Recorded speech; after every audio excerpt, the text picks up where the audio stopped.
Bonjour à tous et bienvenue sur notre podcast Le Galta, dédié à l'immobilier de Suisse romande et plus particulièrement au canton de Vaud.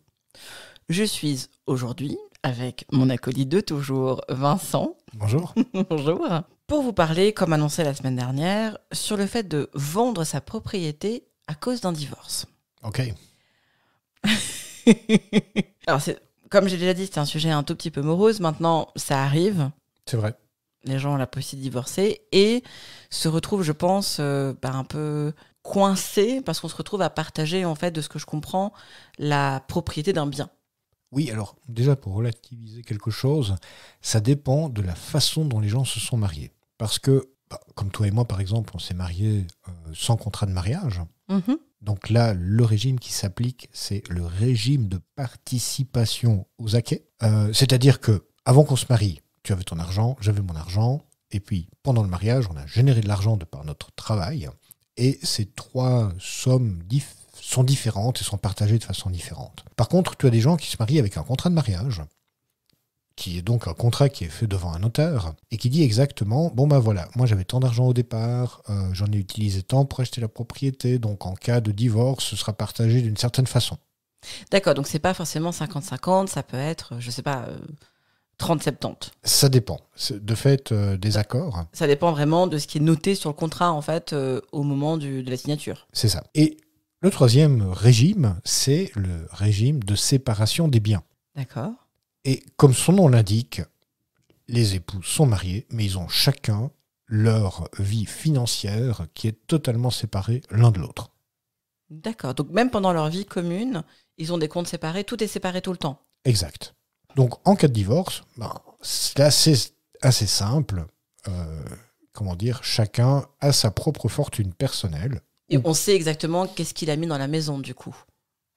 La maison est séparée, c'est vraiment une séparation de biens, c'est-à-dire que ça appartient à l'un ou à l'autre, mais pas aux deux en même temps. D'accord. Donc oui, là en fait, quelque part, c'est facile. Enfin, c'est la plus facile des versions, on va dire, pour le divorce. C'est ça. Maintenant, je suis pas sûre que ce soit la plus courante. Je sais pas si toutes les personnes mariées ou la majorité des gens mariés en Suisse ont ce mode de fonctionnement. Alors, je ne dispose pas de statistiques, mais je peux te dire que c'est la forme la plus rare de contrat de mariage. Déjà, en tant que tel, le contrat de mariage est déjà quelque chose de très rare. Je dirais que la très grande majorité des gens qui se marient sans contrat de mariage. Et donc, le régime matrimonial qui s'applique, c'est la participation aux acquets. D'accord. Et donc, comment ça se passe ? Par exemple, est-ce que si, mettons, Paul est marié à Jeanne et Paul veut vendre la maison, il doit se racheter un appartement, puis, c'est aussi une façon de, je pense, tourner la page, et donc Paul veut vendre la maison. Est-ce que... j'imagine qu'il a quand même besoin de l'autorisation de Jeanne. Enfin, il ne peut pas vendre et puis elle n'est pas d'accord. De fait, il faut l'autorisation. Alors, l'idéal et le divorce idéal, c'est vraiment un divorce à l'amiable. D'accord. Donc, les deux sont tout à fait d'accord de divorcer. Ils le veulent, chacun. Et ils se mettent déjà d'accord sur la façon dont les choses vont se dérouler et de la manière dont ils vont partager les choses.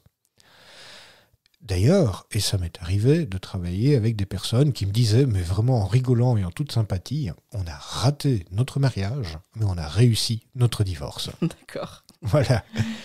C'est rare. Oui, malheureusement. Après, on peut comprendre. C'est une séparation. C'est aussi beaucoup de... Comment je peux dire ? On va pas rentrer dans de la psychologie de comptoir, mais c'est juste, on a investi quand même du temps et de l'énergie dans une relation, puis elle échoue. Rien que ça, c'est dur. Maintenant, justement, et je pense que c'est aussi là, tu me dis si je me trompe, mais le courtier arrive un peu au milieu de tout ça, puis lui, son but, c'est pareil, de vendre au meilleur prix et de leur permettre peut-être de prendre un nouveau départ aussi. Oui, maintenant, il faut déjà voir si le courtier a la possibilité d'y faire quelque chose ou pas.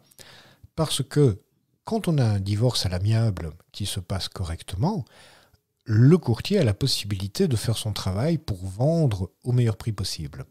Mais quand on a un divorce tendu avec des avocats et un juge, là c'est différent. Parce qu'en vérité, ça va être le juge qui va régler l'affaire. Et il va régler l'affaire sur base des informations qu'il aura collectées via les avocats de chacune des parties. Et là, entre nous soit dit, tu n'auras plus de vente au meilleur prix du marché possible. Tu vas avoir soit une vente aux enchères, soit une vente à un prix qui a été fixé par un expert qui a été mandaté par le juge. Donc vraiment un expert en estimation. Tout à fait. D'accord. Oui, tout à fait. Donc un expert qui fait partie de la chambre des experts immobiliers, qui est accrédité pour pouvoir faire des expertises. Donc là, je ne parle plus d'estimation immobilière, mais d'expertise immobilière. D'accord. Ce qui est un travail nettement plus compliqué, différent et essentiellement basé sur des critères financiers, en fait. D'accord. Et là, tu sors du schéma de vente traditionnel par un courtier en immobilier parce que tu es face à un juge qui va décider de comment les choses doivent se passer. Oui, on court-circuite le prix du marché, la mise en vente en ligne. Enfin, on court-circuite tout ce passage-là juste pour mettre en vente, toucher des sous, partager ces sous de la manière dont le juge décide et point final. C'est ça. Mais généralement, ce n'est pas profitable. Malheureusement, oui. Ni une partie, ni l'autre. Bah, le souci du juge, lui, c'est pas de vendre au meilleur prix. Lui, son souci, c'est de régler ce différend entre deux personnes, en fait. Et le régler de façon légale, oui. Mais qui n'est pas, un règlement commercial, comme un courtier pourrait le faire. Donc, ce que je préconise vraiment, et là où je peux entrer en ligne de compte en tant que courtier, c'est avec des époux qui divorcent à l'amiable et qui sont d'accord, les deux, de faire appel à un courtier. Donc déjà, il faut qu'ils se mettent d'accord sur le courtier. Il faut que ce courtier fasse une estimation avec laquelle les deux soient d'accord. Il faut que ce courtier amène des acheteurs potentiels et que les offres soient acceptées, enfin que l'offre finale soit acceptée par les deux parties. Tout ça doit être organisé, coordonné pour que ça puisse fonctionner. Dès qu'il y a une des deux parties qui va dire « Ah non, moi je ne suis pas d'accord avec ce courtier bon, », c'est foutu. « Ah non, je ne suis pas d'accord avec l'estimation », c'est difficile. « Ah non, mais je ne suis pas d'accord avec l'offre », tout ça va rendre les choses beaucoup plus compliquées et beaucoup plus tendues. Oui, donc en fait, le conseil, c'est de se disputer sur tout ce qu'on veut, sauf la vente de la maison, quoi. Essayer de trouver des points d'accord par rapport à ça. En tout cas, de ton point de vue à toi. De mon point de vue à moi, pour réussir une vente immobilière dans les meilleures conditions du marché possible, oui, c'est vraiment comme ça. J'ai vendu des maisons de gens qui étaient en instance de divorce. Eh bien, tu serais étonné, mais les visiteurs, dès que je les faisais rentrer dans le hall d'entrée, pouvaient percevoir qu'il y avait quelque chose qui n'allait pas au niveau du couple dans cette maison. C'est fou, ça. Je te jure, c'est un truc de dingue. Et ça a vraiment un impact sur la qualité de la vente. Un peu comme le propriétaire qui n'est pas sûr de vendre ou qui veut vendre pour du genre oui, si vous m'en obtenez 3 millions, je vends. Mais, alors que ça ne vaut pas 3 millions. Exactement. Oui, tout à fait. Mais qui n'a pas vraiment décidé de vendre ou quand,